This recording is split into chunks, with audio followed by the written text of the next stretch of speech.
बिस्मिल्लाहिर्रहमानिर्रहीम। 10th class smart syllabus का ये लेक्चर नंबर 6 है, 6A। और इसमें हमने एक्सरसाइज 6.1 का जो क्वेश्चन नंबर 5 है वो डिस्कस करना है। इसके अंदर हमें ये कहा गया कि construct a histogram and frequency polygon for the following data showing weights of students in kilogram.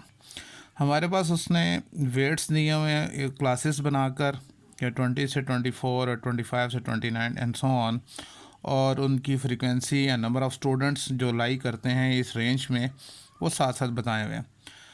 तो हमने क्या बनाना है, हमने एक तो हिस्टोग्राम बनानी है और दूसरा फ्रीक्वेंसी पॉलीगॉन बनानी है। मैंने इसलिए यहाँ पर सबसे पहले हम हिस्टोग्राम को डिस्कस करेंगे। For histogram we need class boundaries. याद रहे कि हिस्टोग्राम के लिए क्लास बाउंड्रीज का बनाना ज़रूरी है। ये डाटा मैंने यहाँ पे लिख दिया और साथ में फ्रीक्वेंसी एज इट इज़ लिख दी। अब ये जो कहलाती हैं ये क्लास लिमिट्स हैं। हम क्लास लिमिट से क्लास बाउंड्रीज कैसे बनाते हैं, जैसे कि मैंने आपको बताया था कि फ़र्स्ट क्लास की अपर क्लास लिमिट और जो सेकंड क्लास की लोअर क्लास लिमिट के दरमियान में जो डिफरेंस है, और यहाँ पे डिफरेंस कितना है, 1 का डिफरेंस है। और हमेशा जो भी डिफरेंस जितना भी होगा उसको हम 2 से डिवाइड करेंगे और हमारे पास आएगा 0.5, राइट। अब जो 0.5 है वो हमने क्या करना है, वो हमने जौन सा है वो लोअर क्लास लिमिट में लेस करते जाना है और अपर क्लास लिमिट में ऐड करते जाना है। तो इस तरह से हमारे पास क्या बन जाएगी, हमारे पास क्लास बाउंड्रीज बन जाएगी। हिस्टोग्राम के लिए क्लास बाउंड्रीज बनाना ज़रूरी है, ठीक है। अब देखें यहाँ पर जब हम 20 में 0.5 लेस करते हैं तो क्या होगा, 19.5।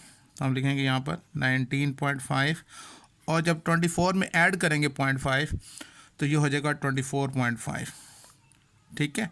और 25 में लेस करेंगे तो 24.5, और 29 में ऐड करेंगे तो 29.5। अगेन 30 में लेस करेंगे तो 29.5, और 34 में ऐड करेंगे तो 34.5। 35 में 0.5 लेस करेंगे तो 34.5, और 39 में ऐड करेंगे तो 39.5। 40 में लेस करेंगे तो 39.5, और 44 में ऐड करेंगे तो 44.5। 45 में लेस करेंगे तो 44.5, और 49 में ऐड करेंगे तो 49.5। 50 में लेस करेंगे तो 49.5, और 54 में ऐड करेंगे तो 54.5। क्लियर हो गया। तो हिस्टोग्राम बनाने के लिए ज़रूरी है क्लास बाउंड्रीज़ का बनाना ज़रूरी है, वो उसमें हेल्प देगी। हमने क्लास बाउंड्रीज़ को अलोंग एक्स एक्सिस ड्रॉ करना है और फ्रीक्वेंसी को अलोंग वाई एक्सिस ड्रॉ करना है, ठीक है। इसके बाद हम नेक्स्ट पेज पे देखते हैं। इसके बाद देखिए मैंने यहाँ पर ड्रॉ किया है, ग्राफ आपके लिए ड्रॉ किया है यहाँ पर।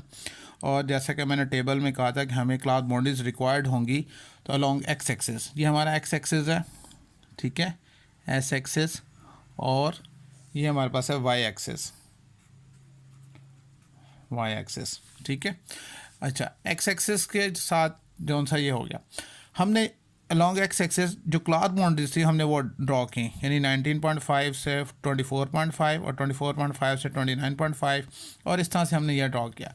मैक्सिमम फ्रीक्वेंसी जो उसमें थी वो 22 थी, ठीक है।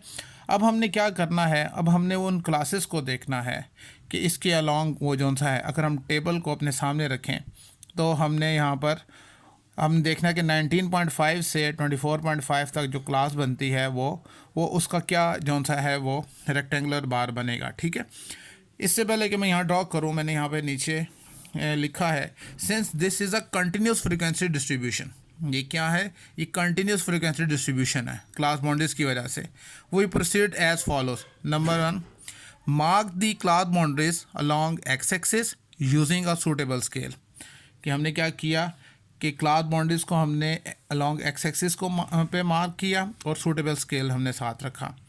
Mark the frequency along Y axis using a suitable scale. तो वाई एक्सिस के अलॉन्ग हमने सूटेबल स्केल से वो हमने फ्रीक्वेंसी ड्रॉ कर ली। At each class interval construct a rectangle.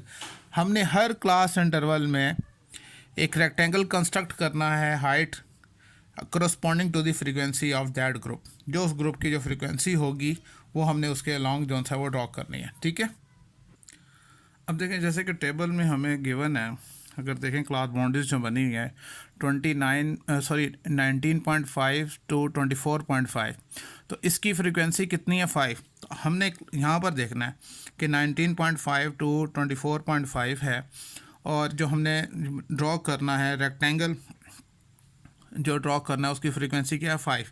तो हमने इसकी हाइट जो सी है 5 तक, अगर हम देखें यहाँ पर जो 5 है वो 4 और 6 के दरमियान में ये बनता है। ठीक है, तो हमने इसी तरह से इसकी जो हाइट यहाँ से स्केल की मदद से हमने एक रेक्टेंगल ड्रॉ करना है, और तकरीबन वो जो बनेगा वो यहाँ तक इसकी हाइट तक बनेगा।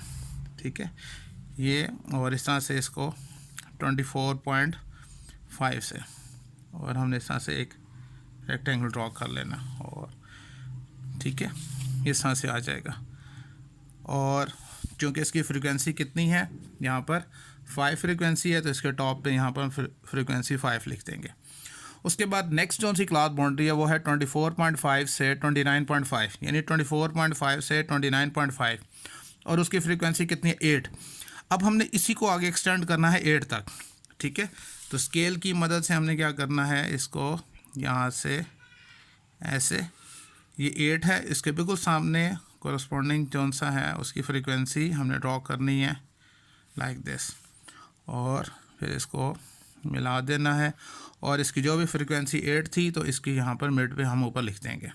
ठीक है, उसके बाद देखिए जो थर्ड क्लास है 29.5 से 34.5, यानी 29.5 से 34.5, और उसकी फ्रीक्वेंसी कितनी है 13, यानी अब हमने इसको लेकर जाना है, ये 12 और 14 के दरमियान में है। ठीक है, तो स्केल की मदद से हमने इसी को ड्रॉ करना है, और यहाँ पे 13 आएगा। ठीक है, तो इसके साथ मिला देंगे। इसी तरह से उतनी हाइट इसकी भी हो जाएगी इस तरह से, और इसको इसके साथ मिला देंगे, तो हमारे पास एक ये रेक्टेंगल बन जाएगा जिसकी फ्रीक्वेंसी कितनी है 13। नेक्स्ट जो क्लॉथ बाउंड्री है वो 34.5 से 39.5, 34.5 से 39.5 और वो कितनी है 22। ठीक है, और 22 ये है फ्रीक्वेंसी, यानी हमने इसका रेक्टेंगल जो ड्रॉ करना है इस तरह से 22 तक इसको ऊपर लेके जाएंगे यहाँ तक। ठीक है, और ये वाला भी लाइन ड्रॉ करेंगे इसी तरीके से यहाँ तक, और इसकी जो फ्रीक्वेंसी होगी वो हम इसके टॉप पे लिख देंगे यहाँ पर 22। ठीक है जी, नेक्स्ट जोन सा है क्या है हमारे पास 39.5 टू 44.5, यानी ये 39.5 टू 44.5, और इसकी जो फ्रीक्वेंसी है वो 15 है, और 15 कहाँ पर आती है 14 और 16 के दरमियान में, मतलब यहाँ से, और हम इसको इसी तरह से वहाँ मैंने निशान लगा दिया था, तो इसको मिला देंगे यहाँ तक, और बाद में स्केल की मदद से इसको मिला देंगे, और इसकी फ्रीक्वेंसी जो सी है 15 यहाँ ऊपर शो कर देंगे। नेक्स्ट जो क्लास है जी 44.5 टू 49.5, और उसकी फ्रीक्वेंसी है 10 ये है, इसका मतलब यहाँ से। ठीक है, तो हल्का सा निशान लगा लिया था, तो इसका भी रेक्टेंगल बार बन जाएगा यहाँ तक, और स्केल की मदद से हम इसको लगा लेंगे, तो ये आ जाएगा 10 यहाँ आ जाएगा। और लास्ट जो क्लॉथ बाउंड्री है 49.5 टू 54.5 में, उसमें 8 है, यानी यहाँ से लेकर यहाँ तक उसकी फ्रीक्वेंसी 8 है, मतलब ये। तो स्केल की मदद से हम इसको इस तरह से ड्रॉ कर लेंगे। ठीक है, और फिर इसकी जो फ्रीक्वेंसी है वो इसके टॉप पे लिख देंगे, कितनी थी 8। तो इस तरह से ये हमारे पास जौन सा है वो क्या बन जाएगा, वो हिस्टोग्राम बन जाएगा। इस तरह का जो रेक्टेंगल जो बनती है ऑफ हाइट्स, ये रेक्टेंगुलर हाइट्स है कोरस्पॉन्डिंग टू दी फ्रीक्वेंसी के अगेंस्ट, यानी यहाँ से लेकर यहाँ तक जो क्लॉथ बाउंड्री है उसकी फ्रीक्वेंसी 5 है, उसके अगेंस्ट हमने ये जो से हैं वो रेक्टेंगल्स बनाए हैं। तो इस तरह की जो फिगर है वो क्या कहलाती है, वो हिस्टोग्राम कहलाती है। इसके बाद हमने क्या बनाना है, फ्रीक्वेंसी पॉलीगॉन बनाना है। अच्छा, इसके बाद फ्रीक्वेंसी पॉलीगॉन हमने जो ड्रॉ करनी है, उसके लिए मैंने यहाँ पे लिखा है कि for frequency polygon we need mid points, हमें मिड पॉइंट्स की ज़रूरत होती है। जैसे कि डाटा हमें गिवन था, वेट्स दिए हुए थे स्टूडेंट्स के और नंबर ऑफ़ स्टूडेंट्स जो लाई करते हैं इन वेट्स के दरमियान में, वो ये हमारे पास फ्रीक्वेंसी गिवन है। मिड पॉइंट्स किसका निकालते हैं? इन क्लासेस का निकालते हैं, ये जो क्लासेस बनी हुई हैं। तो कैसे हम मालूम करते हैं? आपको पता है कि हमने कहा था lower class limit plus upper class limit divide by 2। Mid point जो फाइंड होते हैं वो कैसे? Lower class limit mean 20 plus upper class limit 24 and then divide by 2। 2 पे डिवाइड करेंगे तो हमारे पास आ जाएगा 22 आ जाएगा। सेम इसी तरह से इस क्लास का भी मिड पॉइंट निकालेंगे तो 25 प्लस 29 डिवाइड बाय 2 करेंगे तो वो 27 आ जाएगा। और इसी तरह से ये जो सा है वो 32 आ जाएगा एंड 37, 42, 47 एंड 52। ठीक है। फ्रीक्वेंसी पॉलीगॉन के लिए थोड़े से ये पॉइंट्स हैं जिनको आपने ज़रा याद रखना है कि it is a many sided closed figure. Many sided closed figure का नाम है फ्रीक्वेंसी पॉलीगॉन, जिसको हमने डिफ़ाइन किया कि it is a many sided closed figure है। कोई आपसे पूछे, कोई क्वेश्चन करे कि व्हाट इज़ फ्रीक्वेंसी पॉलीगॉन, तो आपको ये कहना चाहिए it is a many sided, जिसकी बहुत सारी साइडेड है और ये क्लोज्ड फिगर है। वी प्रोसीड एज फॉलो, हम क्या करते हैं? Mark mid points at x axis and frequency along Y axis using appropriate scale. ठीक है, हमने फ्रीक्वेंसी जौन सी है वो वाई एक्सिस के अलॉन्ग जौन सी है वो मार्क करनी है, और जौन सी है ये जो मिड पॉइंट्स हैं वो अलॉन्ग जौन सा है एक्स एक्सिस हमें ये शो करनी है। Mark the frequency along Y axis using suitable scale. जो हमने ये जो फ्रीक्वेंसी है सूटेबल स्केल हमने रखना है, यहाँ हमने ऊपर भी लिखा है अप्रोप्रिएट स्केल, एक ही बात है। ये पॉइंट जो सा है वो रिवाइज हो गया। Plot a point against the frequency for each of the following mid points और क्लास मार्क। अब हमने पॉइंट्स ड्रॉ करने हैं। देखें स्केल की मदद से, स्केल आपके पास होना चाहिए। देखें सबसे पहले जो फ्रीक्वेंसी 5 क्या है, मिड पॉइंट जिसका 22 ये है, तो इसकी सीध में जो 0.5 है वो कहाँ पर है? वो हमारे पास है यहाँ, ये वाला पॉइंट है, राइट। अच्छा, उसके बाद जौन सा है फ्रीक्वेंसी जौन सा है 27 जिसका मिड पॉइंट है, उसकी फ्रीक्वेंसी कितनी है? 8। ठीक है, जौन सा है पहले तो हमने 5 जो कहा था, ये सॉरी 5 तो यहाँ पर था, 4 और 6 के दरमियान में, सॉरी ये है 0.5। ओके, और 27 का जौन सा है वो क्या है? वो 27 जिसका मिड पॉइंट है उसकी फ्रीक्वेंसी कितनी है? 8। तो हमने इसको ये 27 को 8 तक हमने ये वाला पॉइंट है, ठीक है, ये पॉइंट और ये पॉइंट। उसके बाद जिसका मिड पॉइंट 32 है उसकी फ्रीक्वेंसी कितनी है? 13। ये 32 है और इसकी फ्रीक्वेंसी 13 कहाँ पर है? 12 और 14 के दरमियान में, ये वाला यहाँ पर। तो ये हमने ये पॉइंट लगा दिया। अच्छा, उसके बाद 37 और 37 के अगेंस्ट जो फ्रीक्वेंसी है वो है 22। तो बिल्कुल 37 के स्ट्रेट यहाँ पर ये 22 है, ये आ जाएगा। उसके बाद 42 जो जिसका मिड पॉइंट है, और उस 42 का कितनी है फ्रीक्वेंसी? 15। तो 15 आता है यहाँ पर 14 और 16 के दरमियान में। अच्छा, उसके बाद जो है 47 और उसकी फ्रीक्वेंसी 10 है, ये 47 और फ्रीक्वेंसी 10 है, वो ये आ जाएगा। और फिर लास्ट में जो है 52 जिसकी है क्लास मार्क जोन सा है, उसके अगेंस्ट कितनी फ्रीक्वेंसी? 8। तो 8 हमारे पास है यहाँ पर, ये 10, ये 8 यहाँ पर आ जाएगा। ठीक है, अब हमने इन तमाम पॉइंट्स को मिलाना है।